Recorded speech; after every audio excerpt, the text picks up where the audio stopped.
तो हेलो दोस्तों, नमस्कार। आप सभी का हमारे नए यूट्यूब चैनल मंजू क्लासेस पर आपका स्वागत है। मैं राजू कुमार यादव फिर से आप सभी के लिए पॉलिनोमियल का क्वेश्चन लेकर आया हूं और इंट्रोडक्शन हम लोगों ने बेहतर तरीका से समझा भी है। उसके ऊपर आज जो है हम लोग जानेंगे कि होते क्या है, ये बहुपद कब होंगे कब नहीं होंगे उसके बारे में आज हम जानेंगे। यानी कहीं से आपको इस क्वेश्चन में दिक्कत नहीं होगा। अगर आपने पढ़ा होगा और आपको समझ में नहीं आया होगा, हमारा यह वीडियो आपको जरूर समझ में आएगा। देखने के बाद कहीं से आपको दिक्कत नहीं होगा। तो चलिए बिना देरी किए हुए हम समझते हैं कि इसमें बहुपद कौन है, कौन बहुपद नहीं है। ये जो व्यंजक जो दिए गए हैं, इसमें कौन बहुपद होगा, कौन बहुपद नहीं होगा। तो हमने परिभाषा में पढ़ा होगा, यदि किसी भी चर राशि का घात, कोई भी चर राशि अगर ले लेते हैं, मान लीजिए कि x कोई चर राशि है, चर राशि का घात क्या होना चाहिए, एक पूर्ण संख्या हो। किसी भी चर राशि का घात अगर एक पूर्ण संख्या हो, उसी को हम कहते हैं कि वो बहुपद है। पूर्ण संख्या मतलब 0, 1, 2, 3 डॉट डॉट डॉट। यानी किसी भी चर राशि के पावर पर अगर धनात्मक संख्या अगर दिख जाए तो हम समझेंगे वो बहुपद है। अगर ऋणात्मक दिखे और भिन्न रूप दिखे, चाहे कोई चर राशि रूट में दिखे या कोई चर राशि हर के रूप में दिखे, वो बहुपद कभी नहीं हो सकता है। इतनी बात आप समझ गए होंगे। और हमें वही चीज जानना है कि कौन बहुपद है, कौन बहुपद नहीं है। तो देख लीजिए निम्नलिखित में कौन बहुपद है।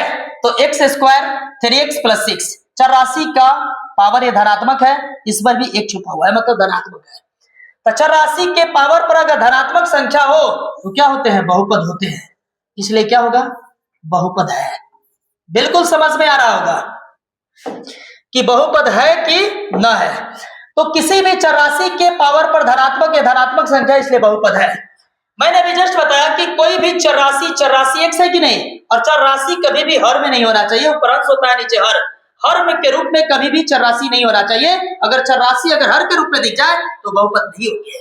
यानी कि यहाँ क्या लिखेंगे कि बहुपद नहीं है, बहुपद नहीं है। बिल्कुल समझ में आ रहा होगा। अगर मैंने भी जस्ट कहा कि ये भी बहुपद है कि नहीं, 3√x + 2x - 7 ये बहुपद है कि नहीं। तो कोई भी चर राशि रूट में दिख जाए, पावर पर धनात्मक नहीं ऋणात्मक चिन्ह हो, तो सब के सब बहुपद नहीं होंगे। तो देख लीजिए चर राशि रूट में मतलब बहुपद नहीं है, यानी बहुपद नहीं है। बिल्कुल समझ में आ रहा होगा, कहीं से दिक्कत नहीं हुआ होगा अभी तक। देख लीजिए चर राशि है और चर राशि के पावर पर ऋणात्मक चिन्ह नहीं होना चाहिए। अगर चर राशि के पावर पर अगर ऋणात्मक चिन्ह भी अगर दिख जाए तो हमें समझ जाना है कि बहुपद नहीं है। यानी कि समझ में आ रहा होगा, कहीं से अभी तक आपको दिक्कत नहीं हुआ होगा और आगे भी नहीं होगा।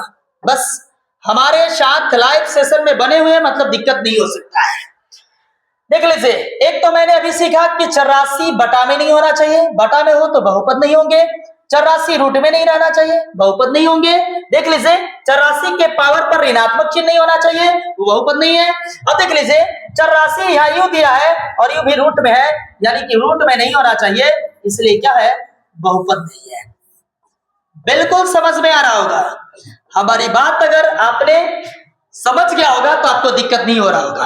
अगर आपने मेरा अगर इंट्रोडक्शन वाला वीडियो नहीं देखा होगा तो हमारे चैनल पर जरूर विजिट कीजिए, वहां इंट्रोडक्शन वाली वीडियो डाली गई है। अब देखिए कि अब हमें यहां लिखना है, यह देखिए चर राशि रूट में नहीं, अचर है, यहां भी अचर है। यानी रूट में अचर राशि होगा तो बहुपद होगा, लेकिन चर राशि होगा तो बहुपद नहीं होगा। तो रूट के अंदर क्या है, अचर है, ये भी अचर है, इसलिए बहुपद है, बहुपद है। बिल्कुल आपको समझ में आ रहा होगा। अब देखिए यहाँ अचर राशि है, लेकिन ये चर राशि आ गया। इसमें इस बहुपद में चर राशि t है, लेकिन चर राशि रूट में रहेगा तो बहुपद नहीं होंगे, इसलिए हमें लिखना है कि बहुपद नहीं है, बहुपद नहीं है। देख लीजिए ये केवल कोई अचर राशि अगर दिया रहेगा तो बहुपद होंगे। अब कहिएगा सर बहुपद क्या होगा, यहाँ तो चर राशि का चर्चा भी नहीं है। तो देख लीजिए हम जानते हैं कि इसको हम x के पावर 0 लिखेंगे, -7 10 के 10। किसी भी चर राशि के पावर पर 0 रहता है, उसका वैल्यू 1 होता है, -7 1 7 क्या, 7 को इस रूप में भी लिखा जा सकता है। यानी कि 84 के पावर पर पूर्ण संख्या है कि नहीं? तो 84 के पावर पर अगर पूर्ण संख्या हो अर्थात धनात्मक संख्या हो तो वो बहुपद होते हैं, इसलिए 7 जो होंगे बहुपद होंगे। इस बात को आप समझ रहे होंगे अच्छा तरीका से। अब देख लीजिए y² प्लस √2। अब देखिए y², 84 के पावर पर धनात्मक चिन्ह है लेकिन यहाँ क्या है? अचर राशि है। चर अगर आता तो बहुपद नहीं होता, लेकिन अचर राशि है इसलिए बहुपद है। ये भी बहुपद है। अब देख लीजिए ये भी बहुपद है क्योंकि 84 के पावर पर धनात्मक है, इसके ऊपर एक छुपा है तो धनात्मक है। तो किसी भी 84 के पावर पर अगर धनात्मक संख्या दिख जाए तो बहुपद होंगे, लेकिन ऋणात्मक दिखेगा तो बहुपद नहीं होंगे। रूट में 84 दिखेगा बहुपद नहीं होंगे, बटा में अगर 84 दिखेंगे बहुपद नहीं होंगे। यानी कि इतनी बात आप बेहतर तरीका से समझ गए होंगे। अब देख लीजिए ये बहुपद है क्योंकि रूट में क्या है? ये पावर पर धनात्मक है, इसके पावर पर 1 छिपा है, धनात्मक है, लेकिन अचर राशि रूट में है इसलिए बहुपद होते हैं।